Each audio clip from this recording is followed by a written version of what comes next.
વાવ થરાદ પંથકમાં ફરી એકવાર પ્રેમ સંબંધમાં હિંસાની ઘટના સામે આવી છે। મૈત્રી કરાર કરીને સાથે રહેતા યુવક યુવતીનું અપહરણ કરી યુવકને ઢોર માર મારવામાં આવતા પંથકમાં ચકચાર મચી ગઈ છે।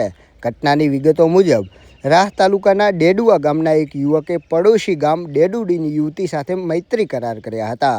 આ યુગલ છેલ્લા થોડા સમયથી અમદાવાદમાં સાથે રહેતું હતું। યુવતીના સંબંધીઓએ અમદાવાદથી આ બંનેનું અપહરણ કર્યું હતું। અપહરણ કર્યા બાદ યુવતીના રોષે ભરાયેલા સંબંધીઓએ યુવક પર લાકડીઓ અને હથિયારો વડે જીવલેણ હુમલો કર્યો હતો।